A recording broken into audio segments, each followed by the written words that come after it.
Amy with Flower Moxie, and I'm going to show you how to make a bullet boutonniere, which I'm pretty excited about.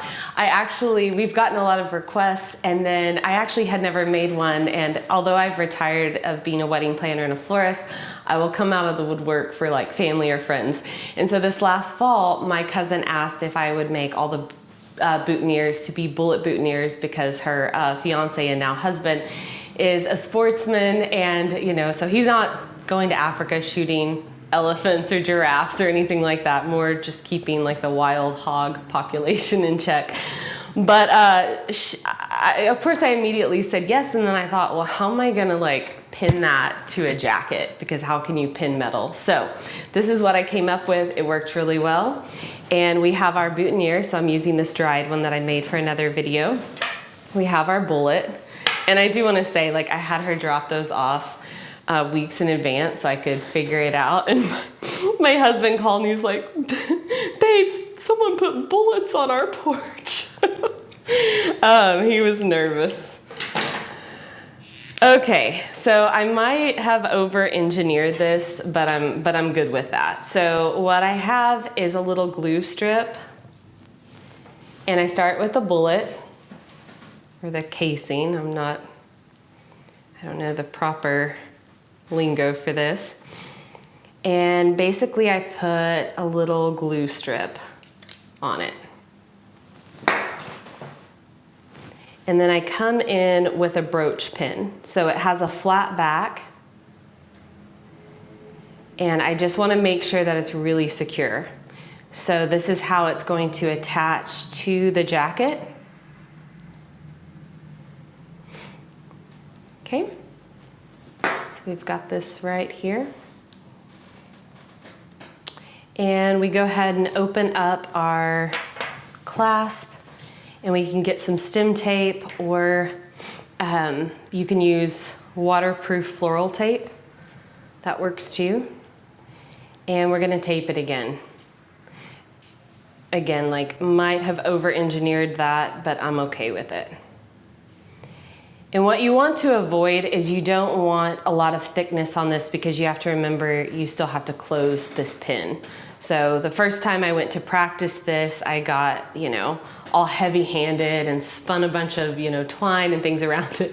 And then like when I went to close the clasp, it was barely made it. Okay, so now we're gonna lay our boutonniere down on the bullet, and I might cut this a little bit shorter.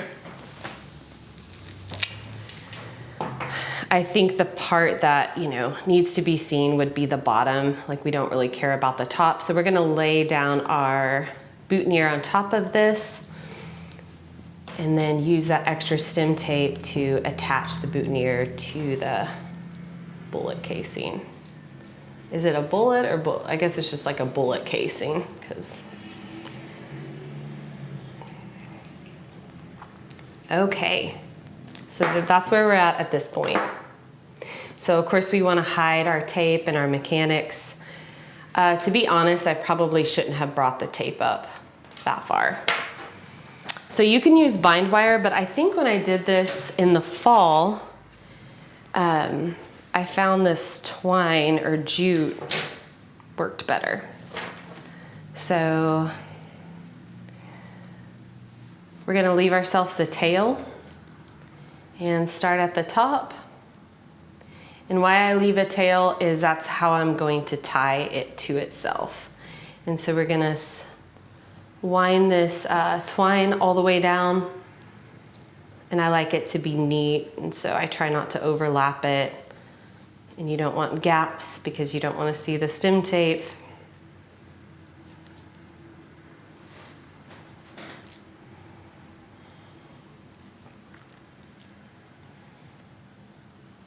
Okay, try not to stab yourself with that open brooch pin. So this is why the tail all of a sudden becomes important. And we're gonna tie it to itself. All right, I'm gonna close the clasp.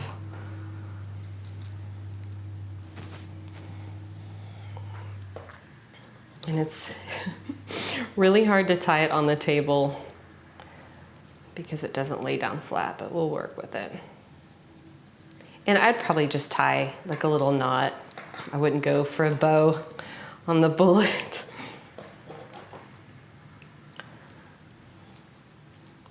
Pull that tighter.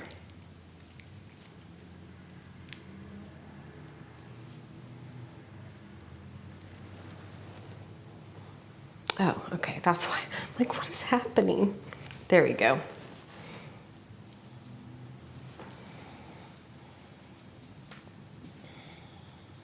And it feels like I've never worked with my hands before.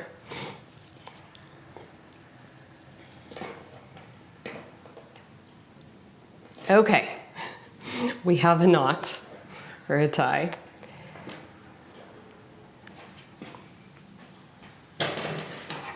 Then we'll just come in and cut this at an angle.